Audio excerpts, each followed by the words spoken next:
नमस्कार, मी शैलेश चव्हाण लढवय्या रोखोकमध्ये आपलं स्वागत करतो। महापालिकांच्या निवडणुका जाहीर झाल्यानंतर पनवेल महापालिका पुन्हा एकदा राज्याच्या राजकीय नकाशावर केंद्रस्थानी आली आहे। 15 जानेवारीला मतदान, 16 जानेवारीला निकाल आणि त्याआधीच पनवेलच्या राजकारणात मोठी हालचाल पाहायला मिळत आहे। सध्याचं चित्र पाहिलं तर पनवेलमध्ये थेट लढत आहे, ती म्हणजे महायुती विरुद्ध महाविकास आघाडी। मात्र ही लढत जितकी सरळ दिसते तितकीच ती प्रत्यक्षात गुंतागुंतीची आहे। महायुतीच्या बाजूने सत्तेचा अनुभव, संघटनात्मक ताकद आणि प्रशासकीय पकड आहे। मात्र युतीतील घटक पक्षांमध्ये जागा वाटपाचा पेच आणि कोणता पक्ष वरचढ राहणार, कोणत्या पक्षाला किती जागा मिळणार हा प्रश्न अनुत्तरित आहे। युती होणार याबाबत सकारात्मक वातावरण असलं तरी कोण किती जागांवर लढणार आणि कोणत्या पक्षाला प्राधान्य मिळणार यावरून महायुती अंतर्गत चर्चा सुरू आहेत। दुसरीकडे महाविकास आघाडीकडे पाहिलं तर इथे राजकीय समीकरण वेगळं आहे।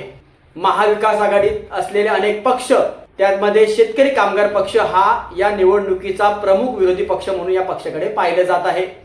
तितकंच नाही तर पनवेल महापालिकेच्या राजकारणात शेतकरी कामगार पक्ष हा मुख्य नेतृत्व करणारा पक्ष मानला जातो। मध्यंतरीच्या काळात शेतकरी कामगार पक्षाचे अनेक पदाधिकारी हे भारतीय जनता पार्टीमध्ये आता पक्षप्रवेश करून गेल्याने शेतकरी कामगार पक्षाची ताकद कुठेतरी कमी झालं आहे असं देखील बोललं जात आहे। मात्र महाविकास आघाडीची असलेली एकजूट, यामध्ये असलेले प्रामुख्याने शरदचंद्र पवार गटाची राष्ट्रवादी काँग्रेस, शिवसेना, उभाटा गट व कॉलनी फोरमची महत्त्वाची भूमिका या महाविकास आघाडीमध्ये असणार आहे।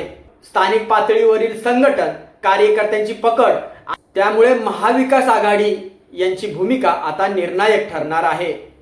महाविकास आघाडीमध्ये ही तिकीट वाटपाचा तिढा कायम आहे। कोणत्या पक्षाला किती जागा मिळणार आणि कोणत्या प्रभागात कोण उतरणार हे अजूनही स्पष्ट झालेले नाही। यामुळे आज पनवेलचा मतदार संभ्रमात आहे। एकीकडे सत्ताधारी, दुसरीकडे महाविकास आघाडी। या निवडणुकीचा निकाल केवळ महापालिकेपुरता मर्यादित न राहता पनवेलच्या भविष्याच्या दृष्टिकोनातून राजकारणाची दिशा ठरणार आहे।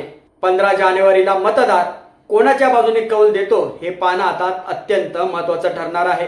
महायुती होणार, महायुतीमध्ये असलेले प्रामुख्याने शिवसेना, शिंदे गट, अजितदादांचा राष्ट्रवादी गट या घटक पक्षांना महायुती झाल्या तर किती तिकीट मिळणार, किती जागांवर कोण लढणार याची आता गणित मांडली जात आहेत।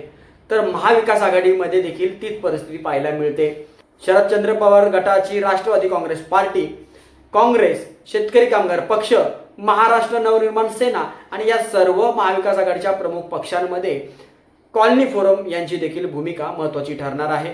आता काही दिवसातच हे सगळं चित्र स्पष्ट होईल आणि सर्व पक्षाच्या निर्णायक मोर्चे बांधणीनंतर खऱ्या अर्थाने या निवडणुकीला आता रंग चढणार आहे।